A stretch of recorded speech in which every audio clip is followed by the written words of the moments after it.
Amigos, son las 8:06 de la mañana, hora del este en los Estados Unidos, son las 9:06 hora de Venezuela, y es momento de conocer las perspectivas periodísticas de nuestra compañera Gaby Peroso sobre los temas que son noticia en Venezuela y en los países de la región. Gaby, buenos días, feliz año para ti, gracias por acompañarnos en el primer programa de perspectiva de este año 2023. Bienvenida. Muchísimas gracias, Marjorie, por esta presentación. Feliz año para toda nuestra audiencia maravillosa. También feliz Navidad, que ya nos sentimos que es lejísimo, pero igual hay que desearla. Y que este año sea mucho más próspero y podamos alcanzar todos esos sueños que siempre los vemos tan lejanos, pero tenemos que tener fe y esperanza. Así es. Gaby, teníamos tiempo queriendo hablar contigo, han ocurrido muchas cosas desde el año pasado hasta ahora. Quería saber qué nos tienes para hoy, con qué quieres comenzar. Bueno, creo que como sería la noticia de última hora, hay que hablar de lo que serán estos nuevos diálogos directos entre el gobierno de Estados Unidos y los organismos de seguridad de Cuba. ¿Y por qué decimos vas a empezar por Cuba si hay tantos temas de Venezuela? Porque esto va a delinear aún más lo que será la política a partir de ahora o que ya está siendo entre Estados Unidos y Venezuela. La administración de Joe Biden tiene una visión completamente distinta a la que tuvo la administración anterior.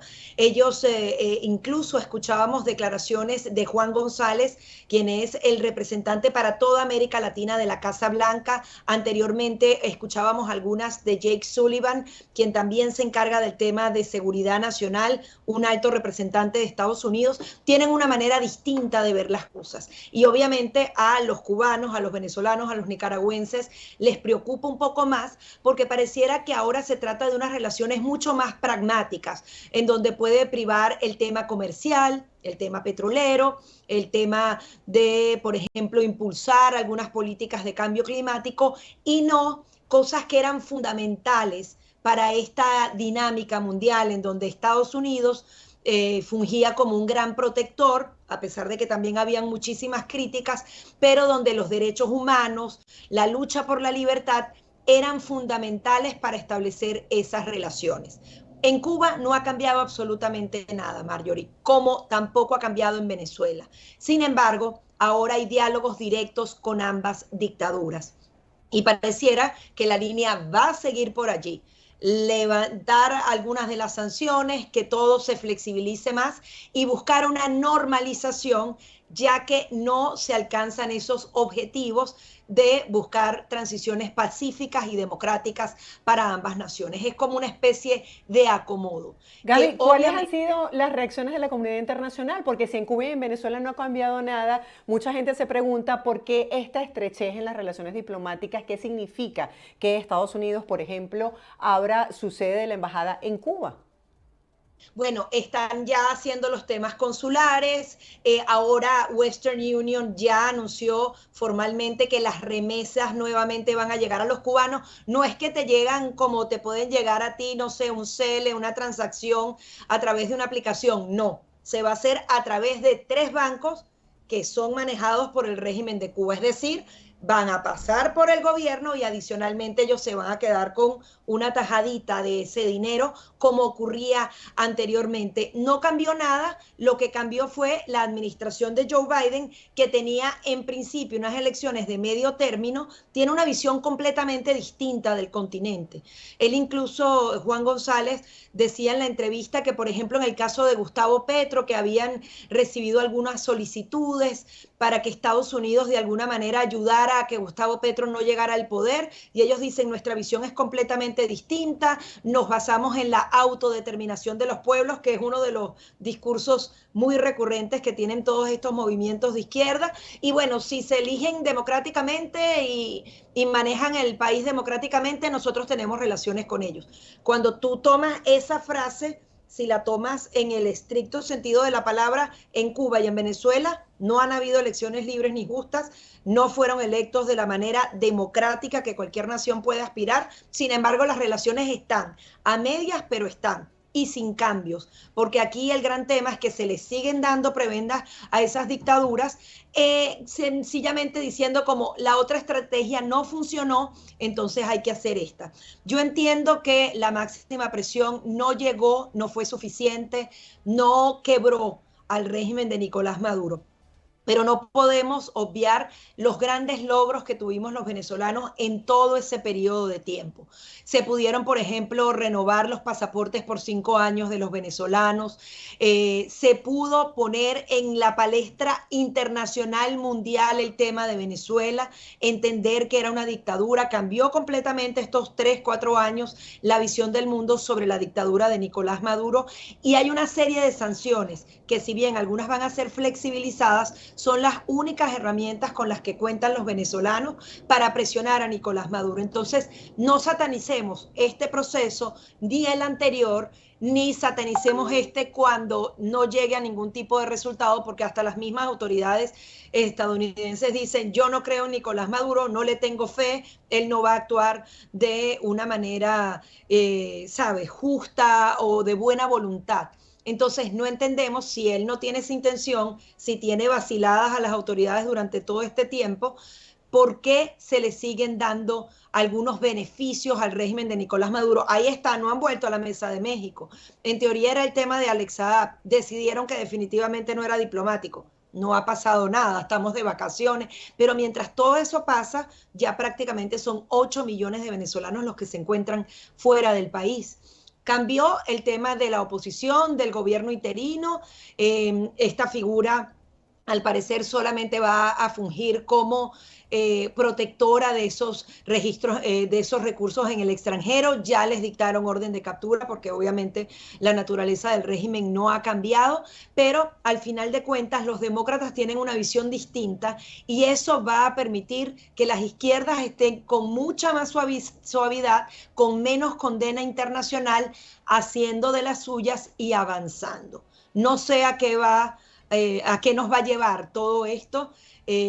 Ojalá que estemos equivocados los que creemos que a los regímenes dictatoriales hay que darles mano dura, pero hay también, además, quizás una diferencia fundamental entre los que trabajaron con la estructura esta de máxima presión y la visión nueva de la Casa Blanca y del gobierno. Destaco un artículo que hizo un funcionario que tuvo 20 años de carrera diplomática como uno de los asesores fundamentales del enviado especial para Venezuela, Elliot Abrams. El señor se llama Anthony, ay Dios mío, se me fue aquí, Anthony Eterno. Él escribió un artículo en Global Americans y enumera justamente una cantidad de logros que se lograron en ese tema de la máxima presión, y dice que esa estructura no es que tiene que ser completamente descartada, sino que tiene que ser acomodada y se pueden aprovechar cosas fundamentales. Antes, Marjorie, era impensable decir que iba a haber un embargo petrolero contra Venezuela. Yo recuerdo mi primer programa Perspectivas hace más de 5 años, lo hicimos con el congresista Mario Díaz Balar y le hicimos la pregunta: ¿usted cree que en algún momento puede haber un embargo contra Nicolás Maduro?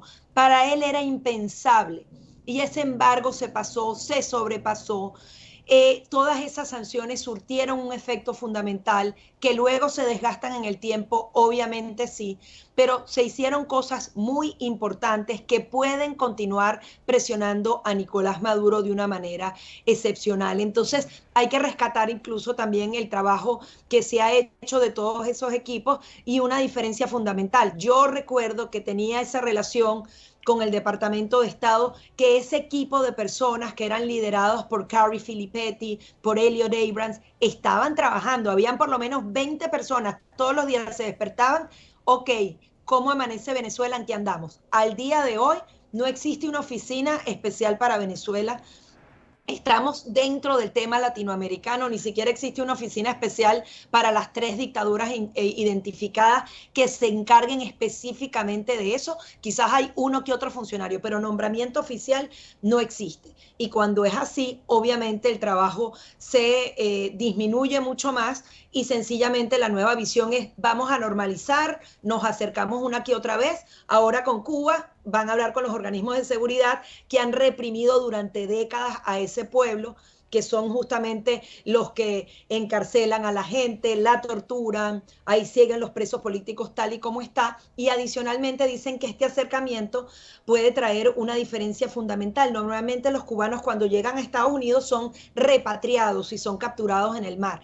Ahora necesitarían la figura también de deportaciones, porque está esta nueva figura que la estrenamos los venezolanos, de este parol humanitario y del sponsor y todo eso. Ahora con el tema de los cubanos, cuando puedan sobrepasar la frontera, hay posibilidades ciertas de que tengan que ser deportados y esa figura no estaba tan clara porque no había esa relación directa entre ambos gobiernos. Lo que sí es que hay una nueva visión y no sé si tenemos que acostumbrarnos porque Estados Unidos es un actor fundamental. Ojalá que nos traiga algo bueno. Obviamente cuando se mueve algo de dinero con este tema, por ejemplo, de Western Union hacia Cuba, van a llegar remesas, algo se mueve, hay un respiro en el tema venezolano, la apertura de la frontera, a pesar de que siguen pasando por las trochas, o el tema petrolero, algo puede mover para que por lo menos los venezolanos o un grupo de ellos tenga un respiro. Justamente la disidencia, tanto cubana como venezolana, ha mostrado rechazo a este acercamiento de Estados Unidos con ambos países. Quisiera saber cómo ha cambiado la política del presidente Joe Biden hacia los temas de Venezuela, justamente luego de los cambios del interinato, la Asamblea Nacional, esta orden de aprehensión contra las 3 diputadas, bajo el escenario de que no han vuelto a la mesa de negociación. ¿Qué se espera, Gaby? Bueno, ya el Departamento de Estado anunciaba que precisamente como conocen y reconocen a esa Asamblea Nacional de 2015 y esa Asamblea Nacional tomó una decisión fundamental de acabar con el gobierno interino, nombrar a 3 mujeres en sustitución de ese cargo, ellos dicen, nosotros reconocemos las decisiones que tomen los venezolanos. Ahora, aquí entre nos, Marjorie, yo creo que habían muchísimas conversaciones o muchos altos funcionarios estadounidenses estaban muy ganados a la idea de acabar con el gobierno interino. Cada quien tendrá sus razones. Ellos dicen que no hubo ningún tipo de intervención, pero quizás hubo mucho consejo por parte de Estados Unidos, que adicionalmente quiere estar un poco más alineado con Europa en esta nueva visión sobre Venezuela. No reconocen a Nicolás Maduro, están esperando que se celebren esas elecciones. El tema aquí, Marjorie, es cómo se van a celebrar esas elecciones. Porque si seguimos con este juego, si voy, no voy, no sé qué, 2 meses antes, Nicolás Maduro se lanza ahí 2 cositas como para medio arreglar el tema de las elecciones. Hacemos elecciones, gana el chavismo seguramente porque no tenemos mecanismos para poder ganarlo, o capaz y gana alguien y nos ponen un candidato como pasó en casos como el de Barinas. Es decir, no hay esas elecciones libres y justas, pero ya hubo elecciones y las elecciones son reconocidas por la comunidad internacional. Te calas a un Nicolás Maduro repotenciado, reloaded, o quien sea de la dictadura. Y eso obviamente le va a dar un aire increíble, podría volver al escenario internacional sin problema, al tema financiero, volver a movilizar dinero con muy pocas sanciones. Y obviamente ese es el riesgo por el que estamos transitando, que se celebren esas primarias, que en esas primarias también se escoja a un opositor débil, que también entonces esté como de la mano del régimen de Nicolás Maduro. Uno de los señalamientos que hacía Anthony Eterno, este funcionario del Departamento de Estado que escribió este artículo a motos propios, una opinión completamente personal, no es la posición del Departamento de Estado ni de ningún alto oficial. Él decía que era fundamental que jamás se distinguiera entre la corrupción del régimen de Nicolás Maduro y de los opositores, porque si tú tapas la corrupción de un lado y del lado de Maduro, si la levantas, tarde o temprano esos opositores, si en algún momento toman el poder, van a ser los mismos que le van a robar el país al pueblo. Y eso también ha sido fundamental. Y bueno, yo entiendo que no tiene que ser Estados Unidos el policía también de eso, pero yo creo que entre todos se ha tapado tanta corrupción del lado de la oposición. Así como digo, se hicieron grandes logros también, tuvieron una oportunidad de oro y muchos, bueno, o unos pocos se dedicaron a robar, a seguir buscando la trampa, la vida fácil, y esa corrupción no necesariamente fue condenada de la manera que debía condenarse. Y Ahora, eso Gaby, también ellos dicen que han rendido cuentas, pero ¿dónde están esas cuentas? Y mucha gente se pregunta, justamente esto que ha pasado con el interinato, ¿no socava la credibilidad de la oposición? Totalmente, la socava y les diste la oportunidad de oro y muchos se aprovecharon de tu confianza. Fue la confianza que le dio el pueblo venezolano. Son nuestros recursos que están congelados en el extranjero, que gracias a todas esas acciones, y por eso yo rescato muchas de ellas, se pudieron congelar. Por lo menos Nicolás Maduro no le pudo seguir echando mano a eso por un tiempo. No sabemos qué va a pasar en el futuro, pero por ahora está eso frisado allí. Muchos de ellos se aprovecharon. El caso Monómeros hay que investigarlo a profundidad, Marjorie. Hay casos en donde específicamente se dieron movilización de recursos en naciones de Latinoamérica por parte de personas que estuvieron relacionadas a esa oposición, a la plataforma unitaria, al gobierno interino, como lo quieras llamar. Y eso también hay que condenarlo. Y yo estoy segura, y me recuerdo hace algún tiempo que uno hablaba con algunos funcionarios y veían que habían cosas muy raras que estaban pasando y se denunciaron cuando eran los alacranes. Ahí sí se dijo, mira, estos diputados específicos recibieron dinero en efectivo aquí y allá, pero yo estoy segura que muchos países saben más sobre corrupción también del otro lado, y en pro de mantener esta figura que es fundamental para seguir la lucha con Nicolás Maduro, no se dieron las denuncias ni las investigaciones pertinentes. Y eso, al final, hay que también hacerlo, lamentablemente, porque tú no puedes defender a unos cuando están haciendo exactamente lo mismo que hizo o que sigue haciendo el régimen de Nicolás Maduro. Ahora, Gaby, lo más importante en todo caso es que se está perdiendo la confianza de la gente que es la que tiene que salir a la calle a votar. ¿Cómo hacer para lograr captar la atención nuevamente, para que se tenga un consenso, para que se vea una oposición unida en medio de todos estos escándalos de corrupción?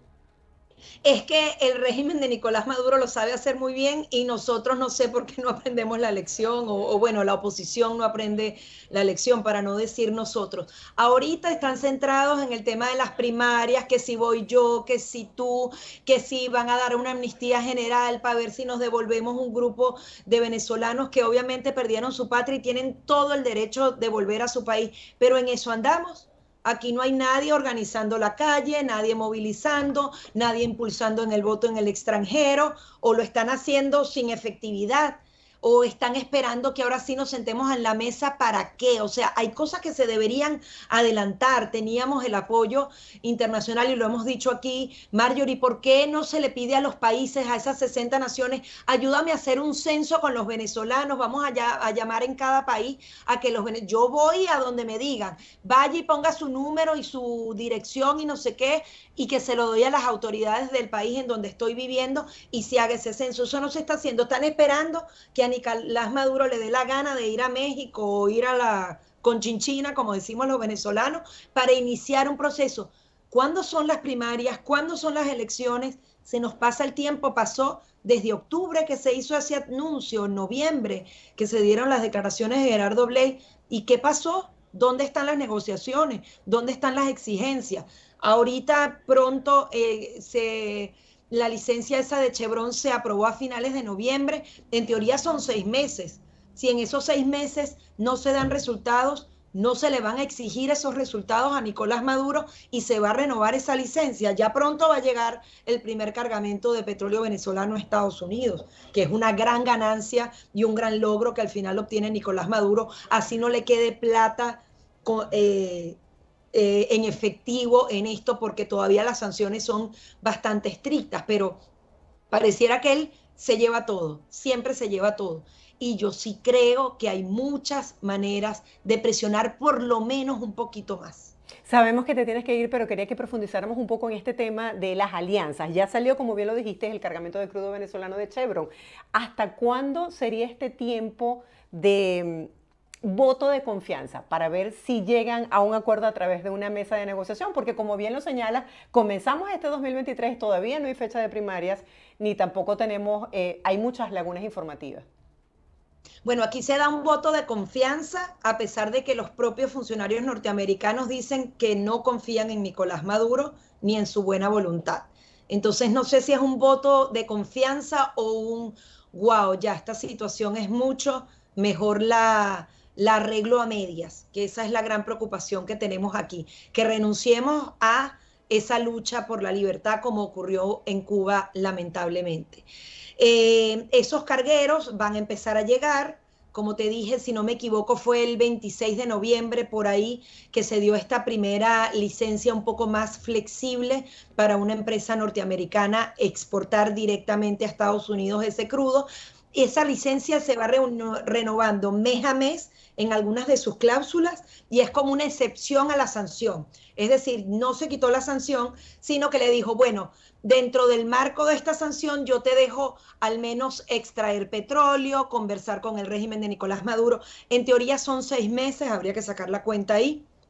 Y a partir de ahí se ve lo que se logró en ese periodo. Por ahora, cero resultados. Noviembre a diciembre, y ya vamos diciembre a enero, serían prácticamente 2 meses. No sabemos si se marcan esos lapsos para ponerle entonces algún coto al régimen de Nicolás Maduro. Pero nadie lo ha establecido, Marjorie. Es que ese es además uno de los grandes interrogantes que hay aquí. No hay nadie activo específicamente hablándole, explicándole a los venezolanos. Y adicionalmente también se dice, esto es una fórmula muy sencilla. Yo voy a levantar algunas sanciones y las voy a flexibilizar y si no cumplen, de inmediatamente los impongo. Cuando tú hablas con los expertos dicen que no es nada sencillo. Para hacer la sanción es dificilísimo. Para levantarla y volverla a poner es dificilísimo Es que también. Es decir, no son incluso procesos Gaby, autónomos. desde aquí, desde la producción, hemos intentado tener entrevistas con líderes de la oposición para hablar sobre este tema y no las hemos conseguido. Hay, como tú señalas, un vacío informativo. En ese sentido, no existe una comisión que le dé seguimiento a este caso. No, y además, o sea, vimos todo lo del tema del gobierno interino. Tenían que haber declaraciones, plan B, plan C. No hay. O sea, yo vi las declaraciones del embajador Carlos Vecchio, que obviamente hizo como un balance de su gestión, lo que se hizo. Yo no he visto a Juan Guaidó hablando profundamente y explicándole al país. Quizás una que otra declaración, pero la responsabilidad de darle la cara a la gente y decir, me equivoqué en esto, pero defiendo esto otro, porque también hay cosas que hay que defender y hay cosas en las que tienes que reconocer que te equivocaste. Y ahora entonces vemos a esta otra oposición que votó contra él, en la que entonces está en la opinión pública y cuando estos también sean condenados, sacados, estos se van a esconder. O sea, tenemos que tener una política y parece, ¿sabes? Es muy uno no debería estar reclamando esto porque la situación en la que viven estos políticos es horrible. O sea, se enfrentan a una dictadura que además tiene temas de narcotráfico y es sanguinaria y no tiene ningún tipo de moral. Entonces, tampoco ellos han puesto su vida una y otra vez cada día que pasa y que está Juan Guaidó y personas dentro de Venezuela corren el riesgo cierto de ser apresados y que no haya una defensa en su contra. Eso también hay que reconocerlo. Bueno, a Pero la gente, no, Gaby, lo menos que espera es que le den la cara. mucho, ahora no tanto. Perdón. Que la gente lo menos que espera es que le den la cara, que asuman las Y que por eso responsabilidades. Y cuando hemos llamado para presentar nuestro canal como ventana informativa, hemos recibido un no rotundo de respuesta. no, o sea, vamos a hablar si se trata de las primarias, si se trata de esto. Ahora habla el otro bando porque está eliminando al gobierno interino. O sea, solamente hablo cuando tengo un respiro. pero del resto no hablo y no asumo y no pido disculpas, que en ese caso sí levanto las declaraciones y de verdad las reconozco para bien del embajador de Estados Unidos, pero otras declaraciones no muchas, quizás se me escapan y me perdonan si hay alguna otra que no la haya visto, pero realmente yo creo que tenemos que tener una oposición con los pantalones largos. Seguimos con esos chorcitos ahí, y soy a veces sí y a veces no, cuando tengo a un Big Brother que me está ayudando, pero si no, mejor me quedo calladito. Yo creo que lo que tú dices, los venezolanos les gusta que les den la cara. Así es, Gaby, gracias por acompañarnos, por tu tiempo y por estas perspectivas periodísticas sobre los temas que son noticias en nuestro país. Feliz día para ti. Feliz día para todos también. Era nuestra compañera Gabriela Peroso poniendo en perspectiva los temas que son noticia. Vamos a hacer una pausa y ya volvemos con más de Buenos Días por BPI TV, no se aparte.